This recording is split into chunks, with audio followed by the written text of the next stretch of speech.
안녕하세요. 저는 인천 사는 30대 중반의 여자 강소은이라고 합니다. 이야기를 어떻게 시작해야 할지 모르겠네요. 현실이 드라마보다 더 하다고 하잖아요. 그게 진짜더라고요. 그런데 제 인생이라는 드라마는 왜 막장 스릴러가 되어버린 걸까요?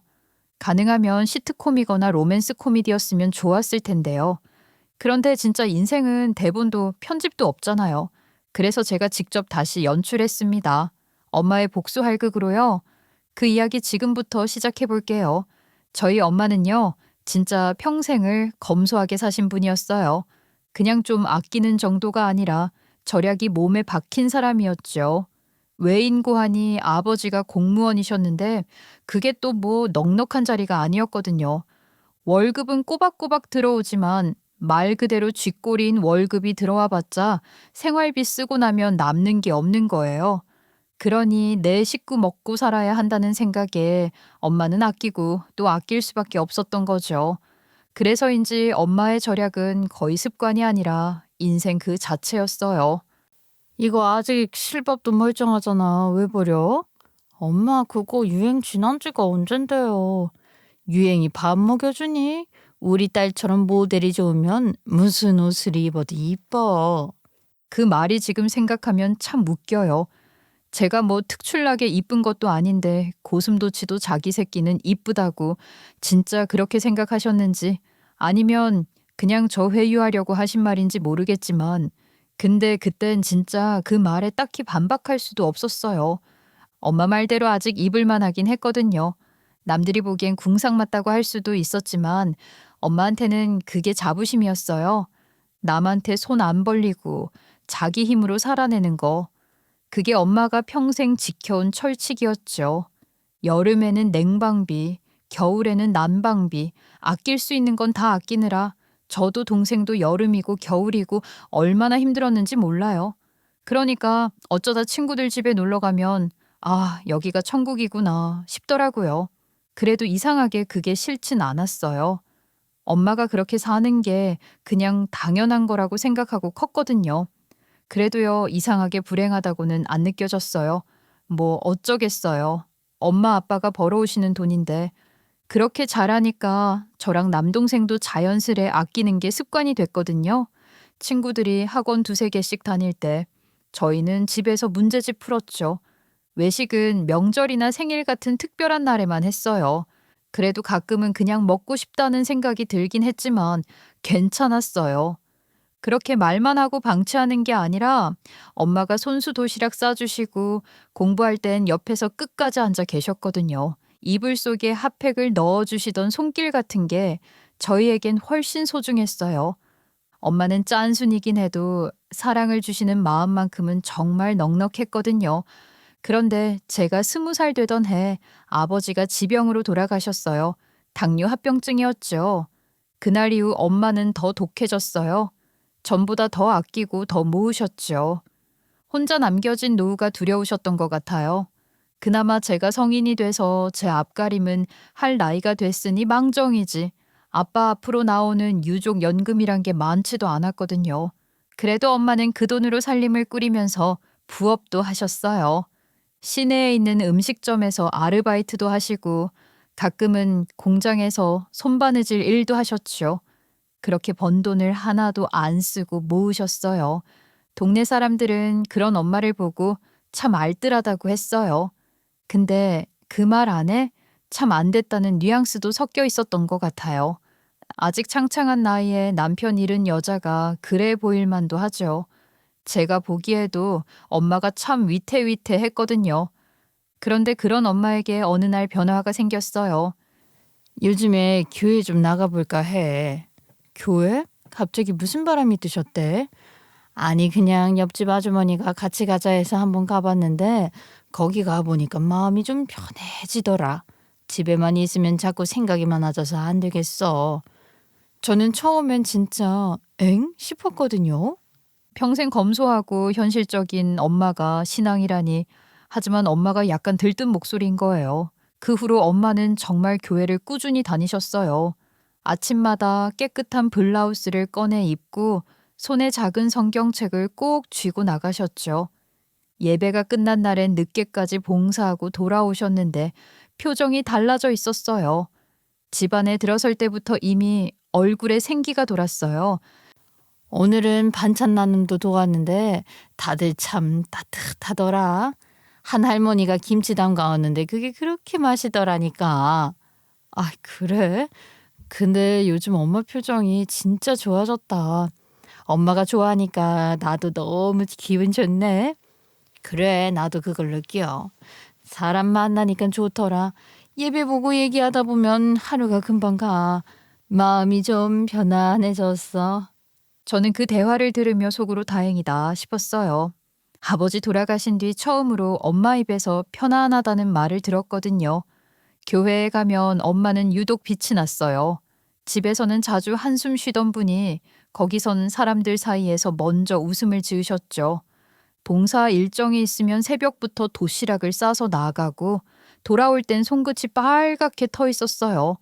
그래도 피곤하지 않냐고 물으면 꼭 웃으며 말씀하셨어요. 아니야, 피곤은 무슨. 몸이 바쁘니까 오히려 잡생각도 없어지고 더 건강해지는 것 같아. 그 말이 이상하게 오래 남았어요.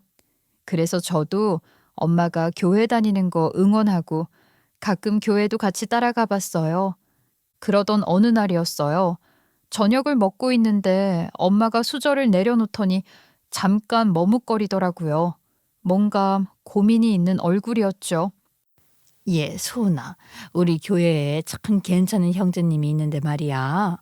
아이고, 엄마 또 시작이네. 엄마, 제발 그런 얘기 그만해. 나 아직 결혼 생각 없어요. 아니, 이번엔 진짜 괜찮은 사람이야. 신실하고 착하고 성실해. 내가 봤을 때 네가 만나보면 딱 마음에 들 거야. 그래도 나는 좀 낯선 사람 만나는 거 아직은 부담스러워. 그럼 밥 한 끼만 먹어봐. 부담 주는 사람 아니야. 나도 괜히 이런 말 하는 거 아니야. 사람 참 괜찮더라니까. 엄마는 그날 이후로 며칠 동안 그 얘기만 하셨어요. 그 사람은 부모님한테도 효도 잘한대. 교회에서 봉사도 꾸준히 하더라. 내가 너 사진 보여주는데 미인이라더라. 저도 이땐 깜짝 놀라서 아니 내 사진을 왜 보여줘 하고 버럭 화냈는데 말이에요. 그래도 엄마는 굴하지 않더라고요. 솔직히 귀에 딱지가 앉았어요. 그 정성 앞에서 더 이상 버티질 못하고 결국 한 번은 밥을 같이 먹기로 했어요. 그렇게 교회 식구 중 한 분이 예약해줬다는 소박한 가게에서 만났는데 첫인상이 참 깔끔하고 좋더라고요. 검은 와이셔츠에 단정한 말투, 그리고 불필요한 농담을 하지 않는 젠틀한 사람이었어요. 소은 씨 얘기 정말 많이 들었어요. 학원 한 번 안 보냈는데도 장학금 받고 대학 갔다고 자랑도 하시고요. 정말요? 엄마가 그런 얘기도 했어요? 웬일이야. 엄청 팔불출처럼 보였겠네요. 근데 너무 귀여우시죠? 네, 말씀하실 때 얼굴이 참 밝으시던데요. 가족 얘기할 때마다 소녀처럼 웃으시더라고요. 그 대화를 시작으로 우린 자주 만나게 됐고 밥을 먹고 커피를 마시며 얘기하다 보면 이 사람이 굉장히 성실하다는 게 느껴지더라고요. 결국 결혼에도 꼴이 나게 됐죠. 엄마가 얼마나 좋아하시던지 교회 사람들 다 데려와서 축하도 엄청 받으셨고요. 남편은 중견기업에 다니는 평범한 직장인이었어요. 겉보기엔 특별할 것 하나 없었지만 매일 아침 똑같은 시간에 출근하고 퇴근할 땐 늘 지친 얼굴로 돌아오는 그 모습이 믿음직스러웠습니다. 회식이 늦는 날도 있었지만 연락 한 번 빠뜨린 적 없었고 작은 일에도 책임감이 있었죠. 화려하진 않아도 꾸준했고 꾸준하니까 또 그게 든든했어요. 그런데 한 가지 남편은 예상 외의 부분도 있었어요. 인생 한 방을 꿈꾸는 사람 딱 그 표현이 맞아요. 평소엔 조용하다가도 어느 날 갑자기 눈빛이 번쩍하면서 이런 말을 꺼내곤 했거든요. 여보, 있잖아. 이번에 진짜 괜찮은 게 하나 나왔어. 타이밍 놓치면 평생 후회한다니까. 또 시작이네. 지난번에도 그런 말 했잖아. 주식인지 코인인지 그거 함부로 하는 거 아니래. 이번엔 다르다니까. 이건 진짜 확실하대. 만약 이거 잡으면 우리 인생 달라져. 여보도 이제 고생 끝이야. 내가 한 번 크게 치고 우리 인생 확 바꿔줄게. 그 말을 할 때마다 남편 눈빛이 참 신기했어요. 허황된 욕심보다는 가족을 위해 뭔가 해내고 싶은 사람의 눈빛 같았거든요. 물론 불안한 마음도 없진 않았죠. 하지만 이상하게도 그 말이 밉게 들리진 않았어요. 어쩌면 그게 남편이 가진 열정의 방식이었는지도 몰라요. 땀 흘려본 돈을 더 키워서 우리 가족한테 더 나은 삶을 주고 싶다는 마음, 그게 보여서였던 것 같아요. 무엇보다 남편은 자상했어요. 퇴근하고 집에 들어오면 제 발을 덥석 잡더니 오늘 구두 신었네? 피곤하겠다 하면서 마사지 해줬어요. 그 손길이 따뜻해서 그날 하루 피로가 싹 풀리는 기분이었죠. 아유 됐다니까 내가 할게 괜찮아. 이런 걸 남편 시켜야지 왜 당신이 해. 내가 해줄 수 있는 게 이런 거밖에 없는데 뭐. 당신도 일하고 왔잖아. 손 아프겠네. 그만해. 이 손이 뭐 원래 여부 전용인데. 그 말투가 농담 같으면서도 진심이 섞여 있었어요. 주말엔 꼭 같이 마트에 가고 우리 엄마한테도 정말 살갑게 굴었죠. 용돈을 드릴 땐 괜히 봉투를 뒤로 숨겼다가 어머님 이거 그냥 커피값이에요 하면서 쓱 내밀곤 하니까 엄마도 그런 사위가 얼마나 예쁘셨겠어요. 친구분들 만나면 늘 자랑이었죠. 저한테도 참 좋은 남편 만났다면서 흐뭇하게 웃으시던 얼굴이 아직도 눈에 선해요. 결혼하고 1년쯤 지났을 때였어요. 남편이 회사 일로 한창 바쁘던 그 시기, 제 동생도 결혼을 했습니다. 저 혼자 챙기느라 죽는 줄 알았지만 어찌저찌 잘 끝났어요.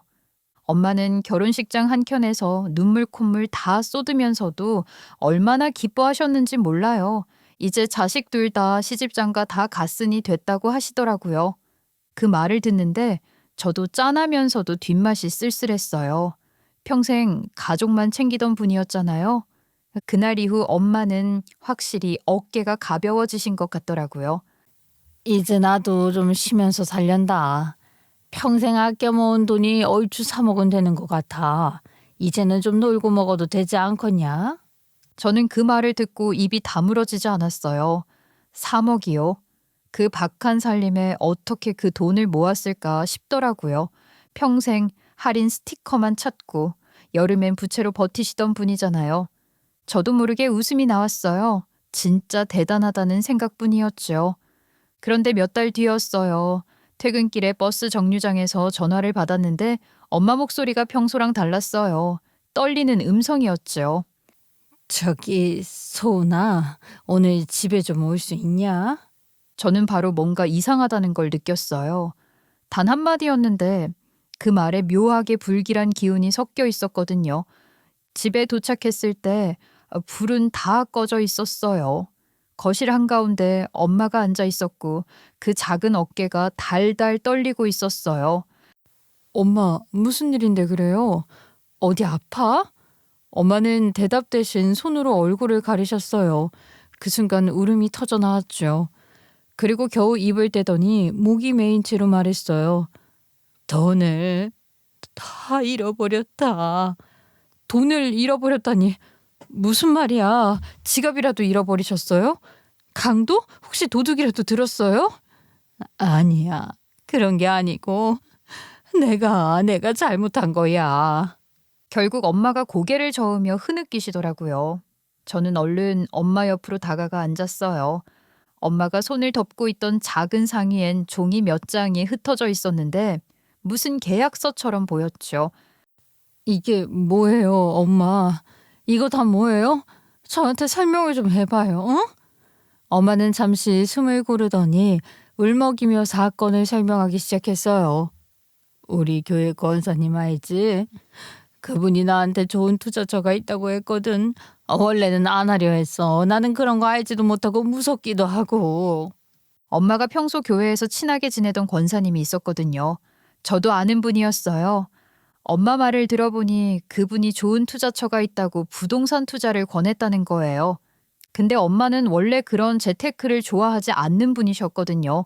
그래서 거절했는데 권사님이 계속 설득했다는 거죠. 빠르면 몇 달 안에 투자금의 2배를 벌어들일 수 있다며 자신도 이미 투자했고 수익이 나고 있다면서 수익이 난 것도 실제로 보여줬대요. 나도 반신반의했지. 근데 그분이 진짜로 돈 번 걸 보여주더라고. 통장에 찍힌 거. 그거 다 보여줬다니까. 저는 숨이 턱 막혔어요. 설명만 들어도 완전 사기 냄새가 풀풀 나잖아요.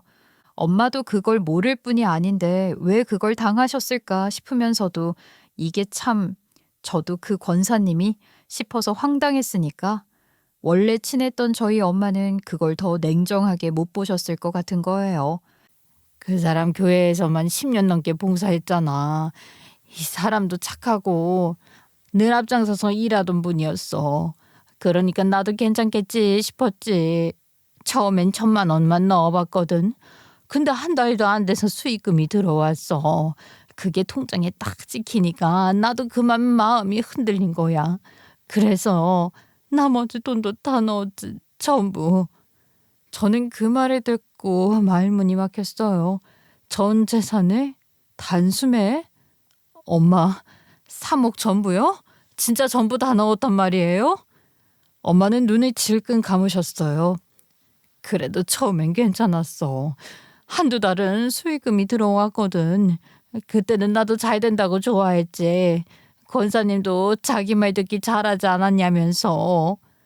엄마 목소리가 점점 작아졌어요. 근데 어느 날부터 갑자기 투자처 대표가 연락이 안 돼. 그렇게 말하는데 그 얼굴에 피가 다 가신 것처럼 하얗게 질려 있었어요. 그 일은 정말 갑작스럽게 터졌어요. 처음엔 얼마 안 되긴 해도 통장에 숫자가 찍히니까 안심을 했는데 엄마가 그 투자처에 돈을 넣은 지 3달쯤 됐을 때쯤 약속된 입금일이 하루 이틀 늦춰지더니 셋째 날부터는 완전히 끊겼다는 거죠. 엄마는 이상하다고 생각했대요. 그동안은 늘 꼬박꼬박 입금됐으니까요. 그래서 회사에 전화를 걸었는데 현재 연결할 수 없는 번호입니다. 라는 안내음만 반복됐다는 거예요. 사무실로 직접 찾아가셨지만 당연히 텅 빈 상태였고요. 엄마는 그걸 보고도 믿기지 않았대요. 전화기를 붙잡고 계속 돌렸죠. 담당자, 직원, 심지어 대표 번호까지 전부 연락 불가였어요. 급히 검색해봤지만 회사 이름이 검색창에서도 사라졌다고 했어요. 유령 회사였고 엄마가 정말 크게 당해버리신 거죠. 그때 이상하다는 생각은 했는데 그래도 권사님은 믿었거든. 그분은 교회 사람이잖아. 설마 같이 사기를 칠 리가 있겠냐 싶었지. 그럼 그 권사님한테 바로 전화했어요? 그럼 바로 했지. 근데 그 목소리가 딱 이상했어. 전화를 받자마자 자기도 피해자라고 하더니 이제는 내 연락도 잘 안 받으셔. 나 어쩌면 좋니 소나. 엄마가 그렇게 말하시는데 제가 너무 무력하더라고요. 3억이라니 당황해서 왜 그랬냐 하는 말이 목구멍까지 차올랐지만 잘 참아냈습니다. 이미 지나간 일이고 그건 오롯이 엄마 돈이었기도 하니까 제가 탓할 일은 아니잖아요. 엄마 경찰에는 신고했어요? 했지. 근데 이미 피해자들 수십 명이 신고했대. 다 같은 수법이래. 대표란 사람은 이미 해외로 나갔다더라. 그 말을 하는데 엄마 목소리가 바스러졌어요. 손끝은 식은땀으로 젖어 있었고요. 그때 엄마 목소리가 얼마나 떨리셨는지 몰라요.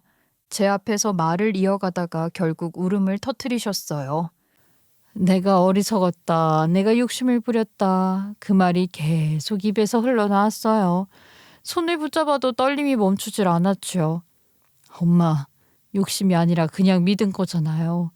사람을 믿은 게 죄는 아니에요. 아니야. 내가 평생 그렇게 아껴놓고 그걸 한순간에 날렸어. 그것도 믿었던 사람 손에. 내가 왜 그랬을까? 그냥 그 돈 그대로 통장에 넣어뒀으면. 제가 엄마를 끌어안고 계속 괜찮다. 우리가 있으니 괜찮다. 걱정하지 말아라. 위로를 했지만 엄마는 한참을 울다 겨우 잠드셨어요. 저는 그 옆에서 새벽까지 불 꺼진 천장을 바라봤어요. 아버지 돌아가셨을 때도 억지로라도 더 힘내려고 하던 엄마가 이렇게까지 상심하고 우시는 걸 보니까 저도 눈물이 줄줄 흐르더라고요. 다음 날 저는 남편에게 이 얘기를 털어놨어요. 손에 들고 있던 컵이 덜컥 내려앉을 정도로 놀라더라고요. 뭐라고? 장모님이 그런 일을 당하셨다고? 세상에, 아이 어떻게 그런. 그 교회 건설하는 사람이 투자하라고 해서 전부 맡겼는데 알고 보니까 유령 회사였대.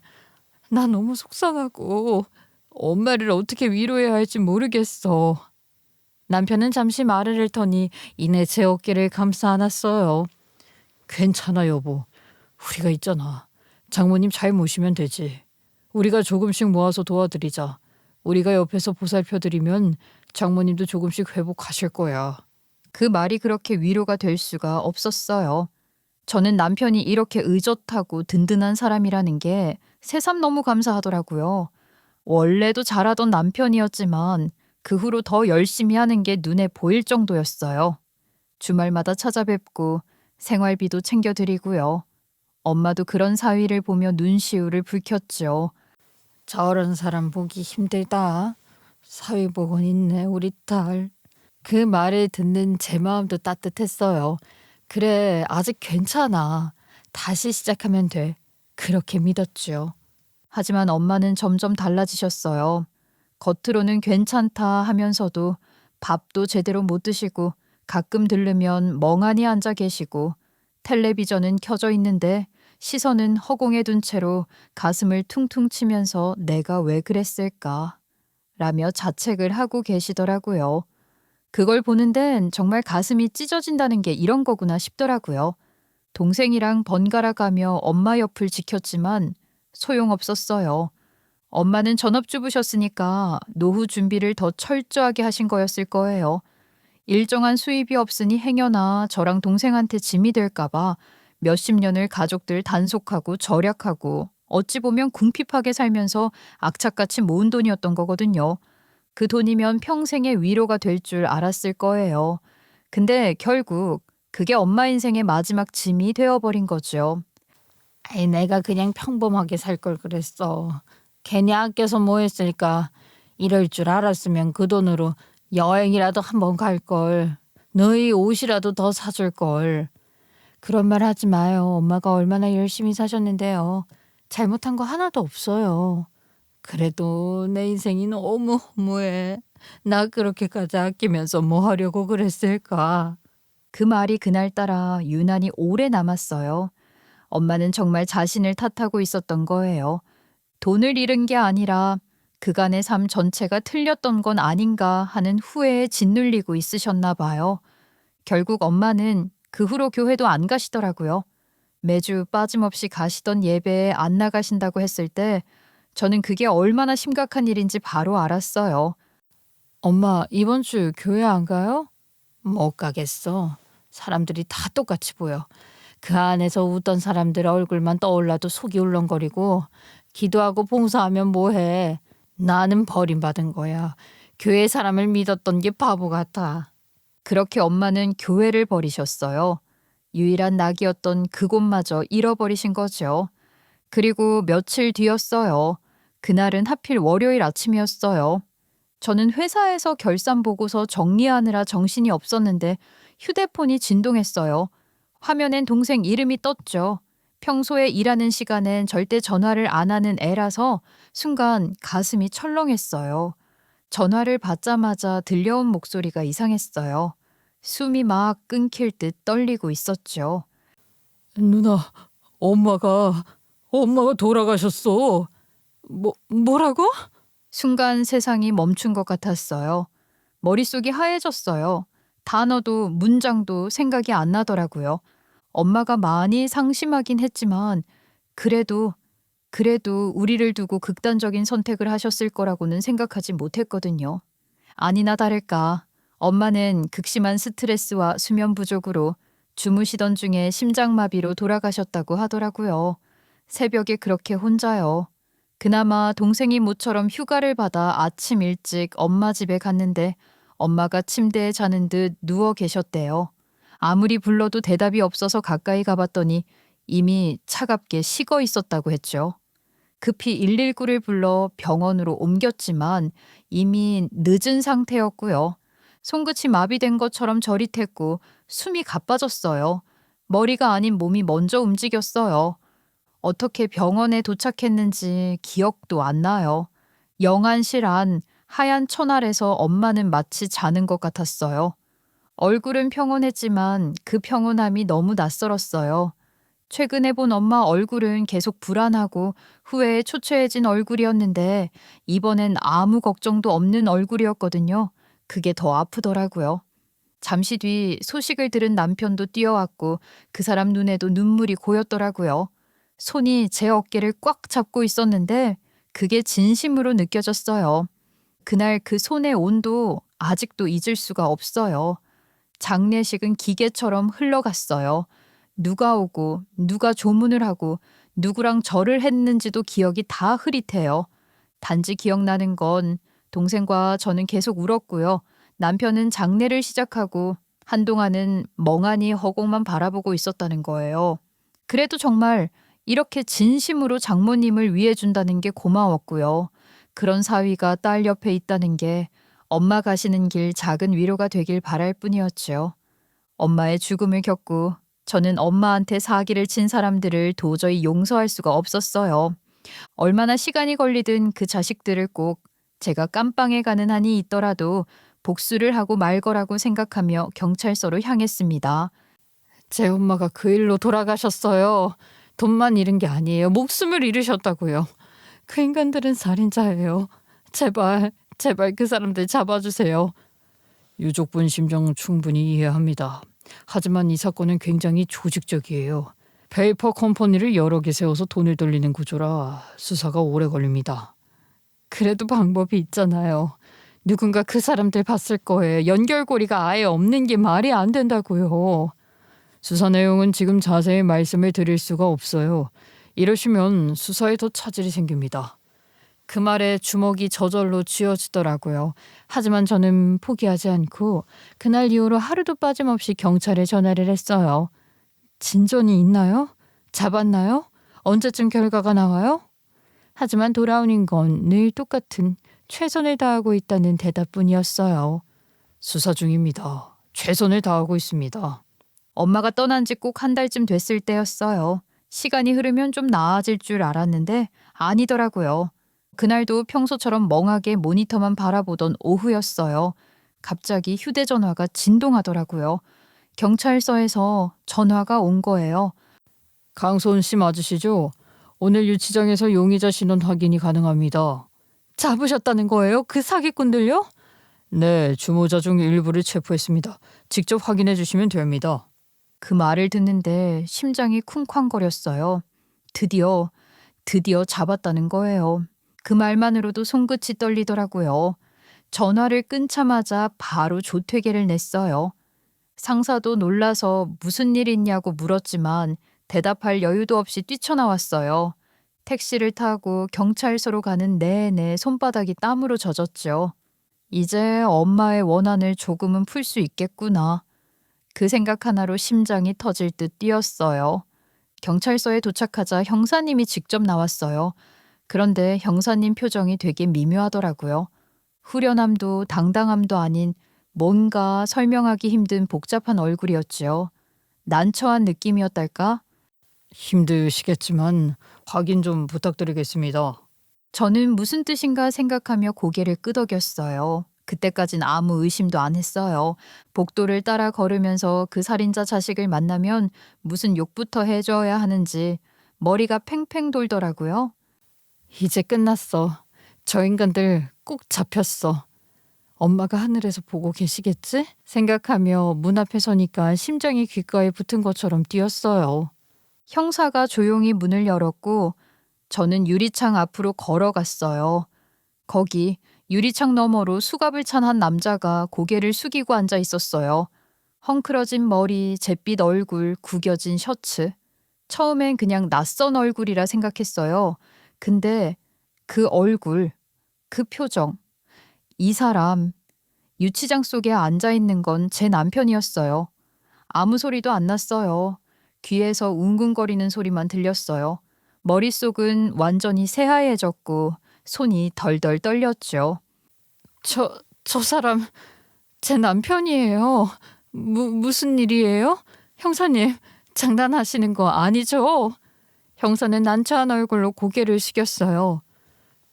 믿기 어려우시겠지만 남편분이 이번 투자 사기의 주모자입니다. 뭐라고요?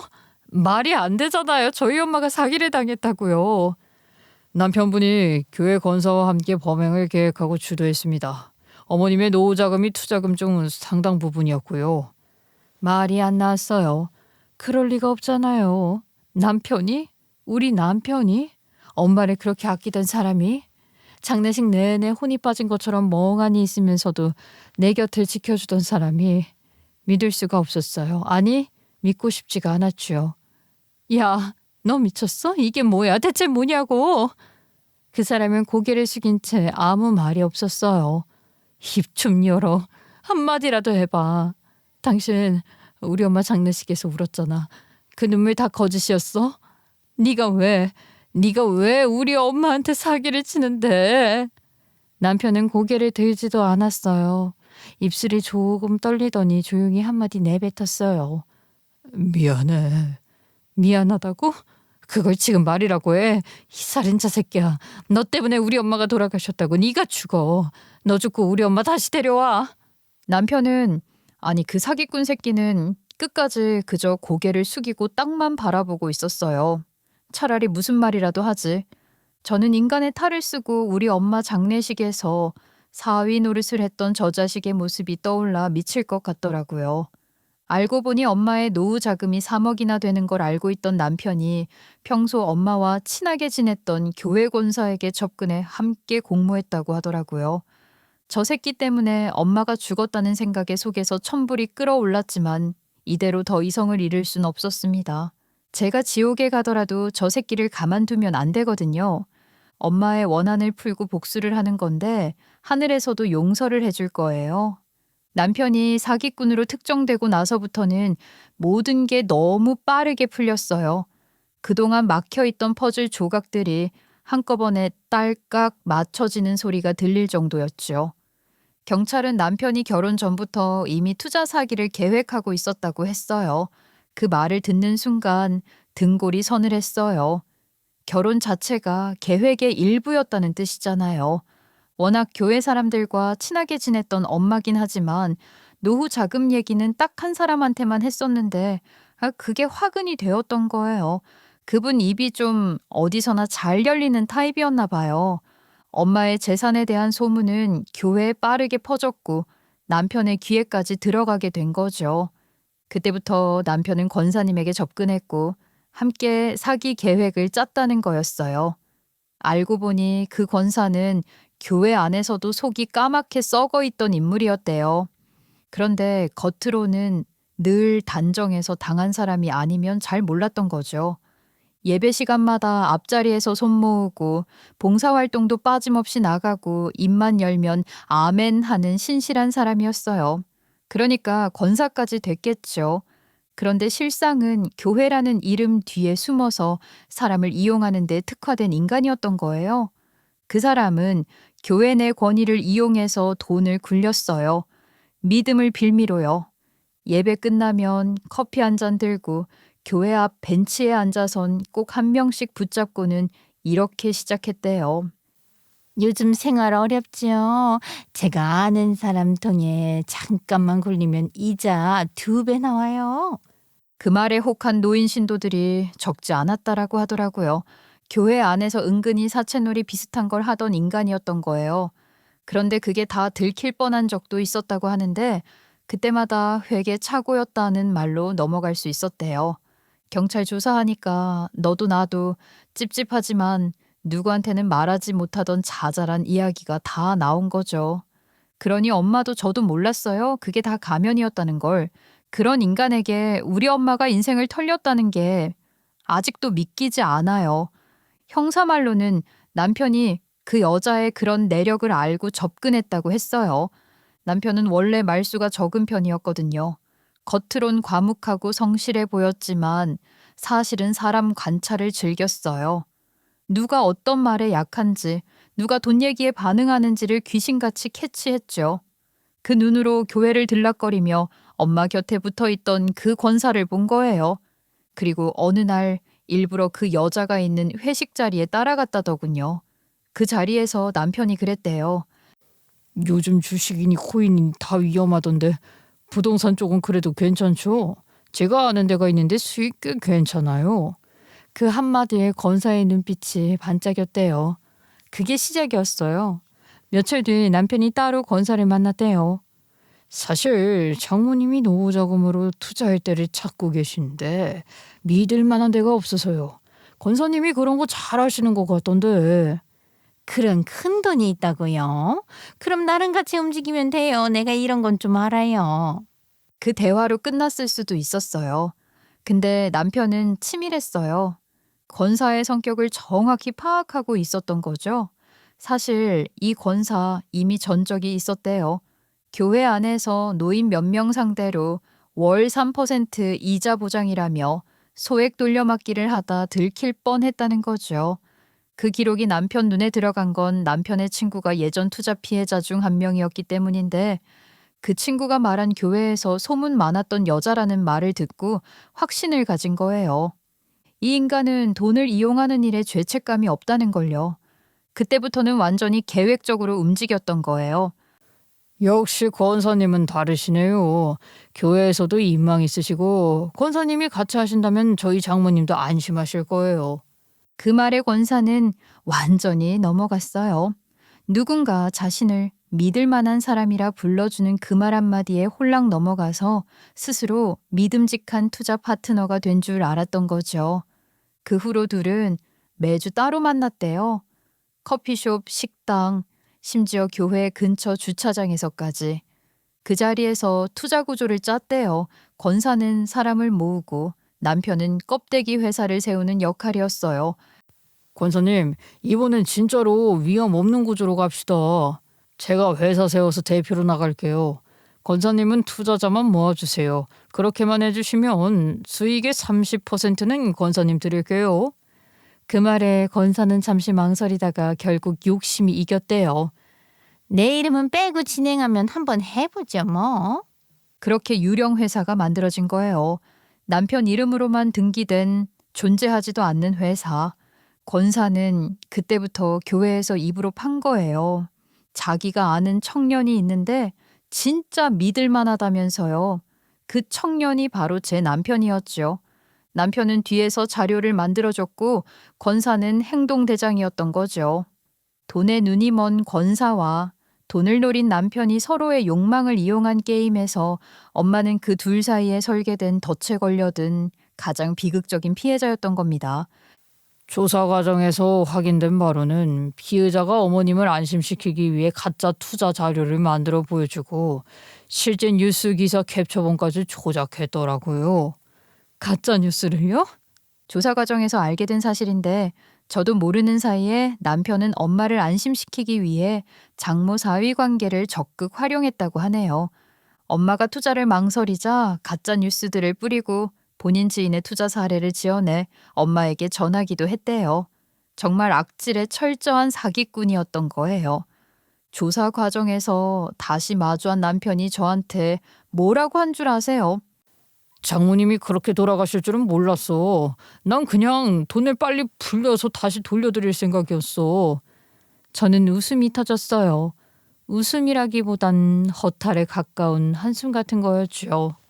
그래서 그게 변명이라고 하는 거야? 그게 지금 사과야? 남편은 고개를 숙였어요. 그러더니 들릴락 말락한 목소리로 중얼거렸어요. 아니 근데 사람이 그렇게 쉽게 죽나? 그 말이 끝나는 순간 제 안에서 뭔가 확 끊어졌어요. 이게 사람 새끼가 할 말인가요? 너 지금 그 말 다시 해봐. 사람이 그렇게 쉽게 죽냐고? 그 사람 평생 악착같이 살아온 사람이야. 너 같은 인간이 상상도 못하는 방식으로. 목소리가 떨렸는데 억누르려 해도 계속 올라왔어요. 그 자리에서라도 머리채를 잡고 싶었지만 유리창이 저를 막더라고요. 울지 말자. 이제 감정 낭비는 끝이다 생각하면서도 하나의 감정만큼은 지워지지 않더라고요. 저 인간에게 남은 제 감정은 오직 증오뿐이었어요. 저는 곧바로 이혼 서류를 작성했고 경찰서에 추가 자료를 제출했어요. 그리고 남편이 숨겨둔 돈의 흐름을 확인해달라고 했어요. 형사님은 고개를 끄덕였죠. 시간은 좀 걸리겠지만 끝까지 확인해 드릴게요. 끝까지 가야죠. 저 사람은 그냥 사기꾼이 아니라 살인자예요. 그 후 저는 변호사를 찾아가서 민사소송에도 필요한 절차를 전부 진행했어요. 복잡한 용어나 법률 얘기는 잘 모르겠지만 확실한 건 단 하나였어요. 저 인간을 사회에서 완전히 지워버리겠다는 거. 그리고 언론 제보를 시작했어요. 교회 커뮤니티 게시판에 익명으로 글을 올리고 지역 신문사에 메일을 보냈고요. 교회 권사와 공모회, 장모를 포함한 신도들을 상대로 투자 사기를 벌인 사위라는 그 글이 올라가자마자 교회가 발칵 뒤집혔죠. 평소 그 사람을 믿던 교인들은 충격에 빠졌고 분노한 사람들도 많았어요. 소식은 당연히 남편의 회사에도 퍼졌어요. 회사 측은 곧바로 그를 불러 조사했고 징계위원회가 열렸다고 들었어요. 결과는 당연히 해고죠. 그날로 그 인간의 이름은 업계에서 사라졌어요. 얼마 뒤엔 민사소송 넣었던 게 진행돼서 남편 명의의 계좌랑 부동산을 전부 동결시켰고요. 남편 명의로 된 모든 자산에 가압류를 걸었고 일부 피해금을 회수하는 데 성공했습니다. 주식이니 펀드니 명품 시계니 그 인간이 자랑하던 모든 것들이 차례로 묶여서 남편 재산 상당 부분이 가압류되었고 공개 경매 절차로 넘어간 자산도 있었죠. 남편이 그동안 사기로 번 돈으로 쌓아 올렸던 모든 것이 한순간에 무너져 내린 거예요. 저는 비록 엄마가 그 인간을 믿기 전으로 시간을 돌릴 순 없지만 저 인간 인생이 무너지는 건 꼭 봐야겠다고 생각하면서 이 모든 시간들을 이겨냈습니다. 본격적으로 수사가 진행되고 나니까 엄마 말고도 다른 피해자들이 하나둘 나타나기 시작했고 그렇게 모인 피해액이 상상 이상으로 컸어요. 남편은 앞으로 평생 그 빚을 갚으면서 살아야 할 거예요. 교도소에서 나와도 사회는 그를 다시 받아주지 않겠죠. 재판 당일엔 호송차에서 내리는 남편에게 계란을 던지는 사람들도 있었어요. 그 장면은 법정 출입 기자들의 카메라에 고스란히 담겼고 인터넷 뉴스에도 올라갔더라고요. 계란을 맞고 고개를 숙인 채 법정으로 끌려가는 남편의 모습이요. 법원은 징역 7년을 선고했어요. 엄마가 사기로 인한 충격으로 사망했다는 점, 계획적이고 조직적인 범행이었다는 점, 피해자가 다수라는 점이 모두 고려된 결과였지요. 그러자 남편은 법정 바닥에 엎드려 빌더라고요. 판사님, 제발 한 번만 봐주세요. 저 진짜 그런 의도 아니었어요. 진짜예요. 장모님 돌아가실 줄은 꿈에도 몰랐어요. 제가 돈은 다 갚을게요. 갚을 수 있어요. 제발요. 그 소리가 얼마나 추했는지 법정 안의 공기가 다 썩는 것 같았어요. 지가 돈을 어디서 벌겠어요? 또 사기나 치겠죠. 다른 피해자가 나오지 않게 10년이고 20년이고 더 감옥에 있는 게 낫지 않겠어요? 남편이 무슨 난리를 치든 당연히 받아들여지지 않았죠. 정말 통쾌했습니다. 항소할지도 모르지만 저도 끝까지 싸울 거니까요. 법정 판결이 끝난 뒤에도 저는 멈추지 않았어요. 진짜 끝내려면 기록으로 남겨야 했거든요. 그래서 판결문을 다시 꺼냈어요. 법원 판결문은 공공기록물이잖아요. 허위 사실만 아니라면 그 안의 내용을 그대로 말하는 건 명예훼손이 아니죠. 저는 그걸 이용했어요. 판결문 열람 제도를 통해 남편 사건 요약본을 피해자 모임에 공유한 거예요. 그러자 피해자분들 메시지가 우르르 올라오더라고요. 그 새끼가 드디어 제대로 처벌받고 감옥에 들어갔군요. 아유, 정말 가슴이 후련하네요. 우리가 받았던 피해를 법이 인정해줬다니 믿기 어렵지만 다행입니다. 인터넷 기사 봤어요. 멀리 있어서 직접 가진 못했지만 법원 출석하신 분들 정말 고생 많으셨습니다. 소인 씨, 정말 고생 많으셨어요. 당신 아니었으면 다들 누구한테 당한 건 줄도 모르고 억울하게 끝날 뻔했네요. 진심으로 감사합니다. 그렇게 메시지들 보니까 뿌듯하기도 하고 참 슬프기도 했어요. 제가 이렇게까지 한 이유가 뭘까 생각해 봤는데 그건 복수이기도 했지만 피해자분들과의 연대, 즉 우리 엄마와의 연결고리이기도 해서 더 챙긴 것 같더라고요. 그래서 메시지방을 한참이나 쳐다봤네요. 그리고 그 요약본은 사기 피해 예방 교육용 사례로 등록했어요. 이름은 가려졌지만 교회 투자 사위 읽어본 사람이라면 단박에 누구 얘긴지 알았겠죠. 업계 사람들이면 다 알 거예요. 이건 완전히 현실적이고 명예훼손도 피하면서 사회적으로 매장시키는 방법이었죠. 얼마 전 형사님에게서 소식이 왔어요. 피의자 거기서도 별로 잘 지내진 못하는 모양이에요. 사기꾼이라는 꼬리표 때문에 다른 수감자들에게도 따돌림을 당하는 것 같더라고요. 웃기죠? 사기꾼은 감옥에서도 사기를 친다고 해서 같은 범죄자들끼리도 기피하는 인간이라는 게. 사기꾼이라 손가락질 받고 밥 시간마다 혼자 밥 먹고 말 한마디 섞는 사람도 없다네요. 게다가 장모까지 죽였다는 얘기까지 퍼지면서 다른 수감자들 사이에서도 완전히 따돌림 당했다고 했어요. 인간 쓰레기들이 모인 감옥 안에서도 인간 쓰레기로 낙인 찍힌 거예요. 권사도 여자 교도소에 수감돼 있다고 들었어요. 권사의 가족들도 이미 교회를 완전히 떠났고요. 권사의 남편은 직장에서 퇴사 압력을 받고 결국 퇴사했고 애들은 학교에서 소문이 퍼져 전학을 갔다고 했어요. 그 집안은 이미 다 무너졌어요. 그 집안 전체가 모태신앙이라고 하던데 이제 다른 교회를 갈 수나 있을지 모르겠네요. 둘 다 출소해도 제대로 살긴 힘들 거예요. 얼굴도 이름도 다 알려졌으니까요. 사회에서 발 디딜 자리조차 없을 거예요. 평생 사기꾼 가족이라는 꼬리표를 달고 살아야겠죠. 자업자득이에요.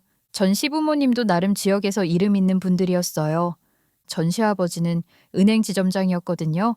그런데 그 인간 사건이 터지고 언론의 이름이 오르내리자 곧 조기 퇴직 압력을 받았대요. 본점에서 이미지가 안 좋다고 했답니다. 서류상으론 명예퇴직이지만 사실상 쫓겨난 거죠. 30년 넘게 쌓아온 명예가 잘못 키운 남편 하나로 하루아침에 무너진 기분이 어떨까요? 전 시어머니도 동네 슈퍼 가면 사람들이 뒤에서 수근거리는 소리에 밖에 나다니질 못해서 결국 살던 집을 헐값에 금매로 내놓더니 흔적도 없이 이사 갔다고 들었어요. 비겁한 사람들. 저는 거기서 멈추지 않았어요. 전 남편은 감옥에서 나오더라도 평생 자유롭지 못할 겁니다. 법적으로 가능한 모든 조치를 다 해놓을 거거든요. 그 인간이 출소하더라도 법원에 채권 압류 명령을 신청해서 그 인간 이름으로 들어오는 돈은 전부 추적할 거예요. 채권 압류 명령을 신청하면 그 인간이 나중에 행여나 취직을 하더라도 월급이 생기면 절반은 제 앞으로 자동으로 들어오고 저한테 돈을 다 줄 때까지 계속 반복돼요. 돈이 생겨도 통장 묶이고 카드 막히고 어디 가서 일해도 급여 절반은 사라지는 인생이에요.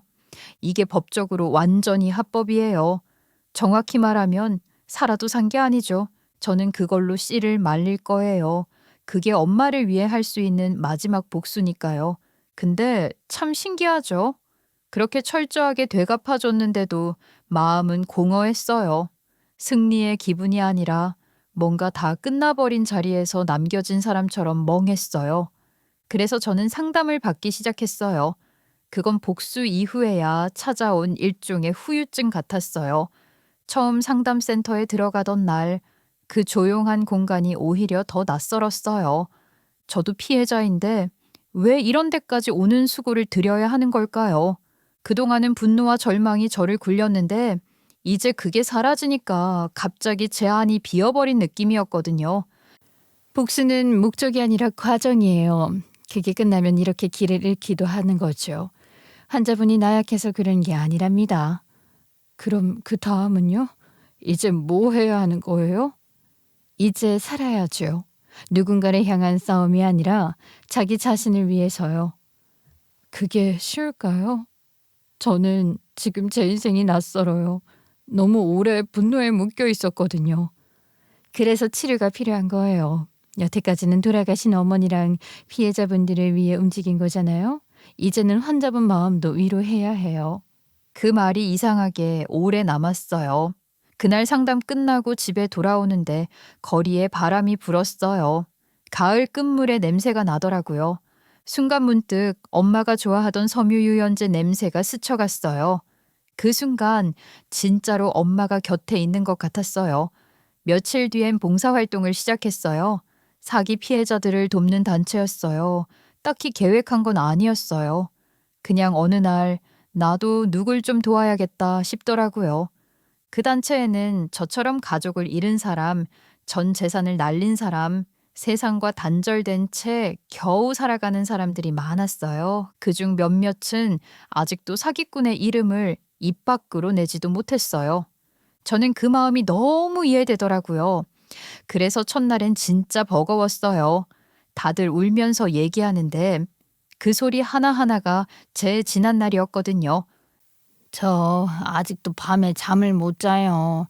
사람을 믿을 수가 없어요. 그 마음 알아요. 저도 그랬거든요. 근데 결국 다시 기대야 돼요.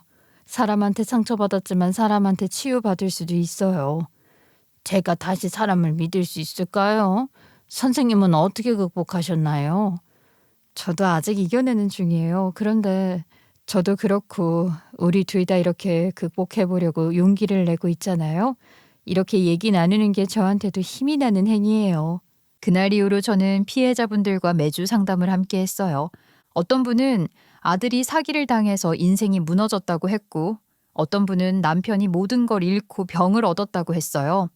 그 이야기를 듣는 동안 제 가슴도 같이 아팠어요.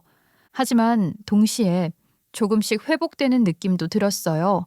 누군가의 고통을 들어주고 그 고통 안에서 제 상처를 마주보는 시간, 그게 오히려 제 치료였던 것 같아요. 요즘은 봉사 끝나면 꼭 하늘을 한번 봐요. 낮에는 햇살이, 밤에는 별이 참 밝은 것 같아요. 이제는 이 정도 감상을 할 만큼 회복한 것 같아요. 이제 저는 조금씩 제 인생을 다시 살아가고 있어요. 거창한 행복 같은 건 바라지도 않아요. 그냥 아침에 눈을 뜨고 숨을 쉬고 누군가와 인사를 나누는 게 소중해졌어요. 엄마가 없다는 사실은 여전히 마음 한쪽을 쿡 찌르지만 이제 그 고통이 저를 찢는 대신 저를 지탱하는 힘이 되고 있어요. 엄마라면 이런 내 모습을 보고 기뻐하실 것 같거든요. 그러니 힘내서 살아봐야죠. 새벽에 글을 적다 보니 마지막은 많이 촉촉해져 버렸네요. 제 이야기를 끝까지 함께 해주셔서 감사드리고 같은 경험을 하신 분들께도 작은 위로가 되었길 바라겠습니다. 감사합니다.